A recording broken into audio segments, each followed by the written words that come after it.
कामयाबी किस सूरत में मिले क्या पता, फूल किस रंग में खिले क्या पता, किसने किसने कितने दामन सिले क्या पता, कामयाबी किसको कितनी मिलती है ये सबको पता। प्रतियोगिता के इस दौर में कामयाब होना बहुत बड़ी बात नहीं है, बड़ी बात है कि उस प्रतियोगिता के लिए अपने आत्मविश्वास को मजबूत रखना, कठिन से कठिन दौर में भी अपने आत्मविश्वास को डिगने नहीं देना, और जो हमने सोचा है, जिस मंजिल की हमें तलाश है, उस मंजिल तक हम बिना डिगे बिना डरे उस मंजिल को पालें। मैं आज मौजूद हूँ SBI में, और यहाँ पे आज मैं असिस्टेंट मैनेजर के पद पर मौजूद है स्मृति जी।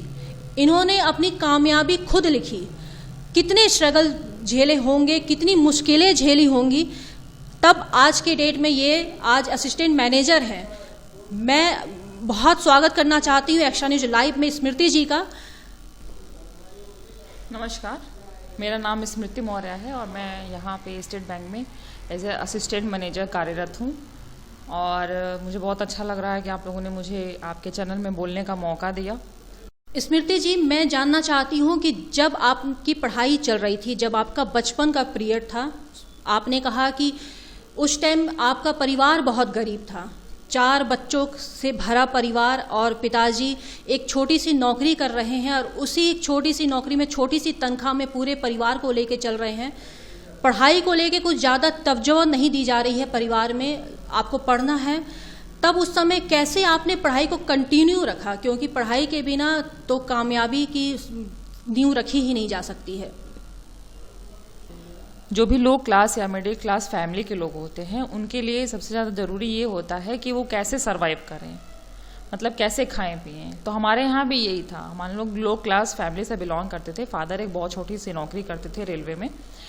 तो हम लोग ये सोचते थे कि हम लोग बस सरवाइव कैसे करें, मतलब खाने पीने का इंतजाम कैसे हो सके। उसमें पढ़ाई करना बहुत मुश्किल होता था, लेकिन फिर भी मेरी मदर ने हम लोगों का एडमिशन बहुत एक अच्छे स्कूल में करवाया, जिसके लिए मदर को बहुत डांट भी पड़ी और थोड़ा पिताजी से झगड़ा भी हुआ, थोड़ा मारपीट भी हो गया उस समय।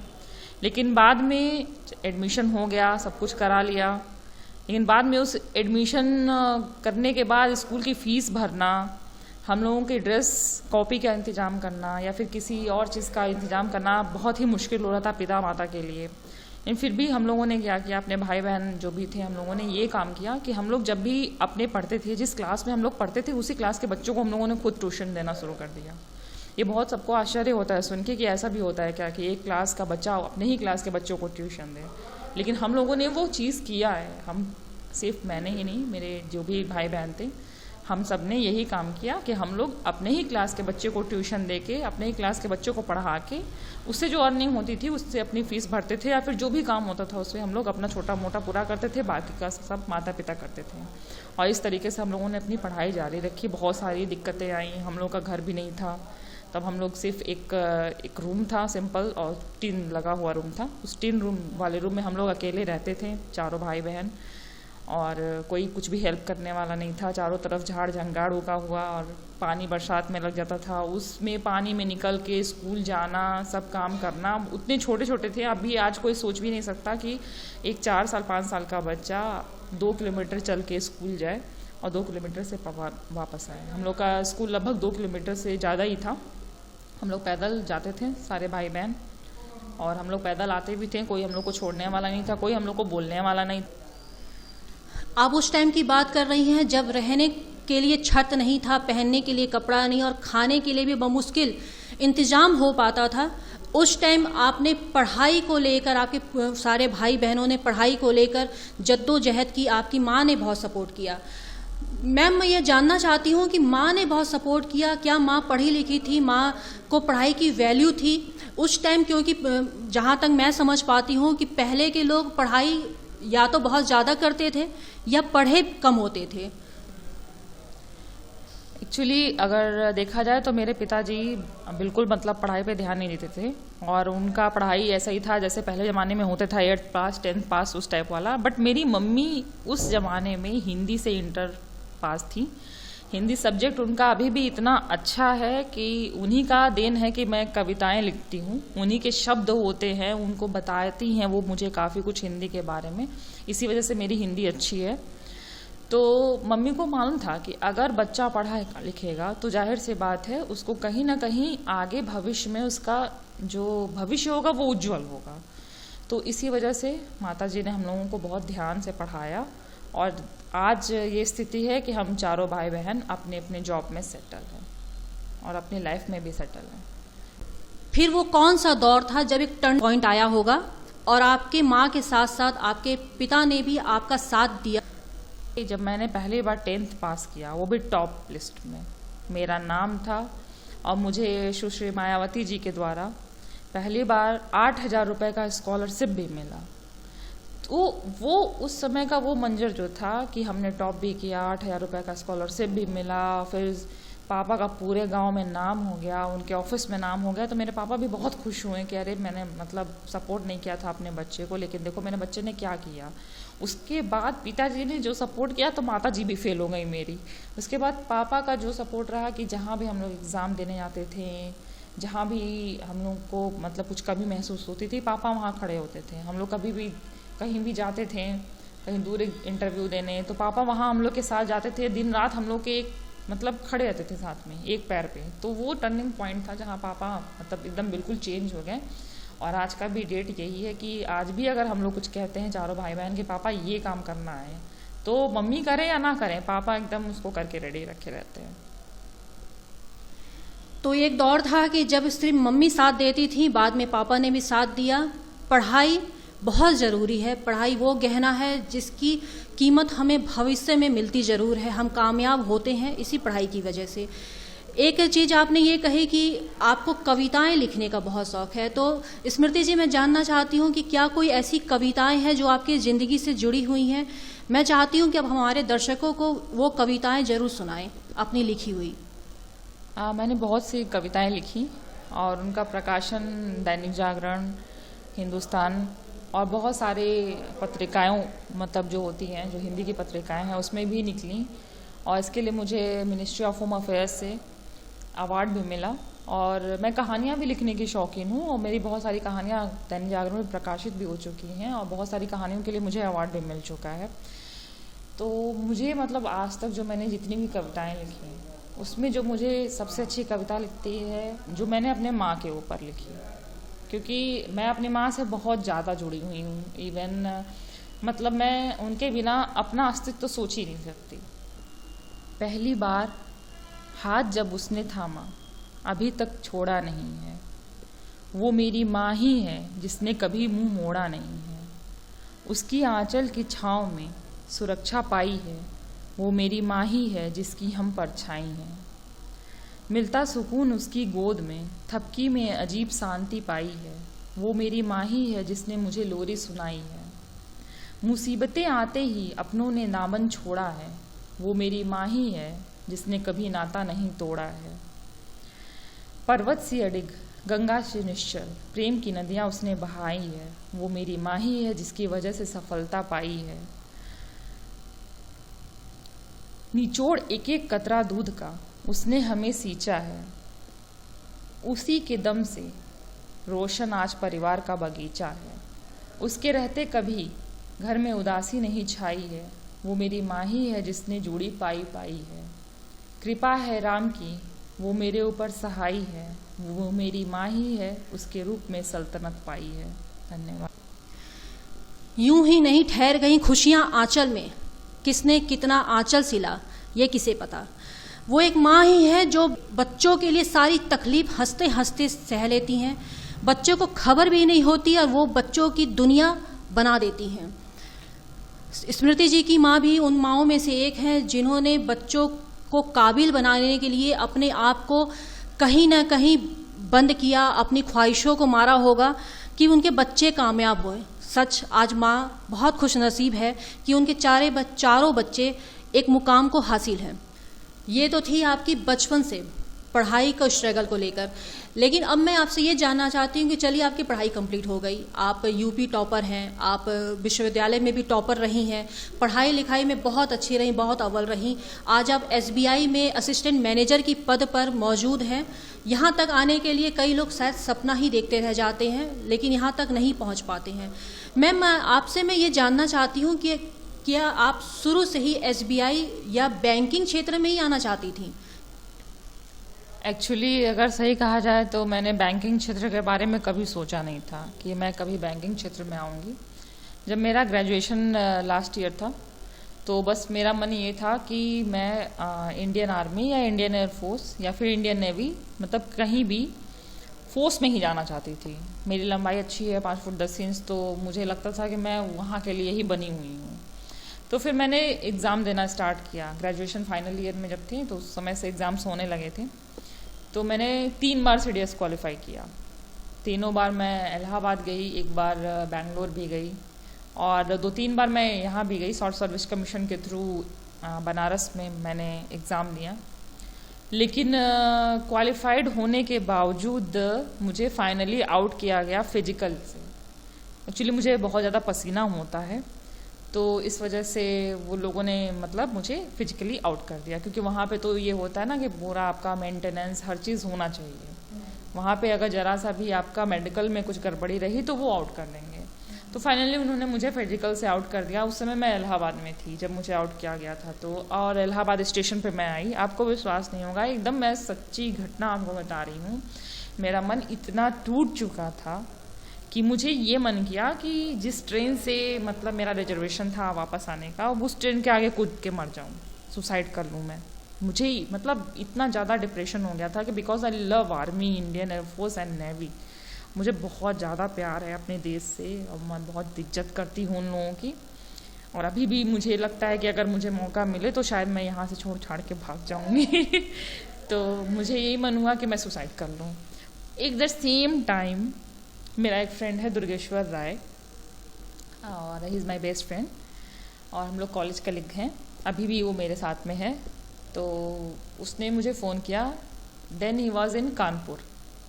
तो उसने मुझे बोला कि अरे स्मृति, स्टेट बैंक का फॉर्म निकला, भरोगी? तो मैंने बोला हाँ, जब मैं स्टेशन पे थी, एकदम एग्जैक्ट वही टाइमिंग। हमने कहा यार हम बैंक का फॉर्म नहीं भरेंगे यार, मेरे को नहीं आना बैंक में, ठीक है। तो मेरा पैसन जो है वो यही था और मैं बिल्कुल रोए जा रही थी और वो बात कर रहा था। तो बोला कि अच्छा ठीक है, एक काम करते हैं, अक्सर मेरे फॉर्म वही भरा करता था तो मेरे सारे डॉक्यूमेंट उसके पास होते थे। तो उसने कुछ हमसे बोला नहीं, उसने फॉर्म भर दिया, ठीक है। उस दिन बात किया तो हम काफ़ी रोए हो रहे थे, तो फिर समझाया, फिर उसने फॉर्म भर दिया। अपना भी फॉर्म उसने भरा, मेरा भी फॉर्म भरा। और फिर उसके बाद जब एग्जामिनेशन डेट आया तो ये हुआ कि अरे दे दो यार, एग्ज़ाम दे दो, क्या फ़र्क पड़ता है। एग्ज़ाम दे दिया मैं एग्ज़ाम क्वालिफाई हो गई, वो फेल हो गया। तो फिर उसी के पास मैसेज भी गया, एक्चुअली उसी के मोबाइल से सब कुछ रजिस्टर्ड हुआ था, तो मैसेज भी उसी के पास गया कि that I am qualified in SBI। तो फिर मैंने अपने घर पे बात किया कि मम्मी SBI में निकल गया है और ऐसा इंटरव्यू का लिए आया हुआ है, तो मैं करूँ कि ना करूँ, क्या करूँ। तो मम्मी ने कहा कर लो ज्वाइन, क्योंकि हम लोग चूँकि बहुत लो फैमिली से बिलोंग कर रहे थे, तो एक नौकरी पाना एक बहुत बड़ी बात थी। तो मम्मी कहा कर लो ज्वाइन, छोटी नौकरी है तो क्या हुआ। उस समय मतलब लग रहा था कि हमारे लिए ये नहीं है नौकरी, छोटी नौकरी है, चाहे उस समय ऐसी फीलिंग थी हमारी। अभी तो मैं बहुत अच्छा लगता है SBI में भी। तो लगा कि बस यार नहीं, हम ज्वाइन नहीं करेंगे ये वो। पर मेरी नानी को मेरे बहुत अच्छा लगा सुन के कि मेरा स्टेट बैंक में हो गया, बिकॉज वो सोचती थी कि स्टेट बैंक की जो नौकरी होती है वो राजा की नौकरी होती है। तो उन्होंने बोला स्टेट बैंक की नौकरी राजा की नौकरी होती तो तू कर ले। तो मैंने कहा क्या नानी, अपने टीचर थी, मेरी नानी टीचर थी, इंटर कॉलेज में प्रिंसिपल थी मेरी नानी वहाँ देवरिया में। तो फिर मैंने कहा नहीं नानी मैं नहीं करूँगी। तो कहे टीचर तुम्हें बनना नहीं है, एयरफोर्स में तुम्हारा हुआ नहीं है, तो तुम कर लो ये। तो हम कहे नहीं मुझे नहीं करना है बैंक में, या मैं कहीं और सोचूंगी, कोई और मतलब IT फील्ड वगैरह में जाऊंगी। मैं BSc इलेक्ट्रॉनिक्स था तो मैं सोचती थी कि मैं कहीं IT फील्ड वगैरह में निकल जाऊंगी। तो उन्होंने कहा नहीं ज्वाइन कर ले। मैंने ज्वाइन कर लिया। फिर जब मैं यहाँ आई, यहाँ का कल्चर देखा, यहाँ के लोगों को देखा, तो आई लव दिस ऑर्गेनाइजेशन। बिल्कुल, अब मुझे इतना ज़्यादा अपने ऑर्गेनाइजेशन से प्यार है कि अगर SBI के खिलाफ कोई एक शब्द बोले तो मैं उसका मुंह तोड़ दूं शायद। इस टाइप वाली फीलिंग मतलब मेरे अंदर अब आ गई है। तो मुझे अब लगता है कि मैं SBI को चुनी और मैंने बहुत ही अच्छा निर्णय लिया था। तो आपको शुक्रिया कहना चाहिए अपने उस दोस्त को, ये निर्णय उसी का था, ये जॉब भी कहीं ना कहीं उसी की देन है, शुक्रिया कर सकती हैं। हाँ, देश सेवा की बात है तो वो अगर हम इंडिया में, भारत में रहकर किसी भी क्षेत्र में काम करते हैं तो ये हमारी देश सेवा ही है कि हम देश के लिए कुछ कर पाएँ। मैम एक चीज़ आपसे ये जानना चाहती हूँ कि आप SBI में काम कर रही हैं, आप हमारे चैनल के माध्यम से दर्शकों को ये बताइए, महिलाओं को, लड़कियों को, जो आज की डेट में शायद जितना मेहनत आप कर गई या जितना पढ़ाई को लेकर आप जद्दोजहद कर गई, उसके बाद मेहनत कर गई जॉब को लेकर, आजकल के बच्चे कहीं ना कहीं पिछड़ रहे हैं। वो सोचते हैं कि मेहनत कम करना पड़े और उनको एक मंजिल मिल जाए। ऐसे आजकल के बच्चों के लिए आप क्या कहना चाहती हैं? ये बात तो आप सही कह रही हैं। आजकल के बच्चे थोड़ा मेहनत से पीछे भागते हैं, ठीक है, लेकिन इसके लिए सिर्फ बच्चों को रिस्पॉन्सिबल नहीं ठहराया जा सकता, इसके लिए गार्जियन मायने रखते हैं। अभी क्या है कि बच्चों को स्कूल से कोई होमवर्क मिला तो उसमें गार्जियन लग जाते हैं, अरे बेटा ऐसे करो, इसको ऐसे करो, और गार्जियन की जो मतलब एक्सपेक्टेशन है वो बहुत ज़्यादा है। वो एक्सपेक्टेशन गार्जियन की नहीं होनी चाहिए बच्चों। बच्चा जो करना चाहे उसे करने दें, मेरा मानना ये है। अगर आप बच्चे से बहुत ज़्यादा एक्सपेक्ट करेंगे कि आपका ये काम है, आपको इसको भी करना, आपको इसको भी, आपको खेल में भी आगे बढ़ना, आपको पढ़ाई में भी आगे बढ़ना है, आपको स्विमिंग भी सीखनी है, नहीं, बिल्कुल नहीं। अपने बच्चे को बिल्कुल छोड़ दीजिए, जो वो करना चाहें वो करें, ठीक, जिसमें उनका इंटरेस्ट हो वो काम वो बच्चे करें, ठीक है, तो बच्चे आगे बढ़ेंगे। अभी बच्चों के ऊपर इतना प्रेशर डाला जा रहा है फॉर नंबर गेम्स।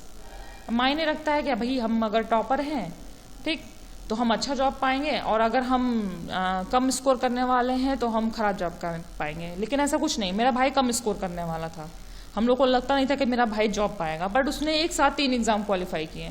उसने SSC भी क्वालिफाई किया, उसने रेलवे क्वालिफाई किया, उसने पुलिस SI को क्वालिफाई किया, बहुत सारे एग्जाम उसने एक साथ क्वालिफाई किए।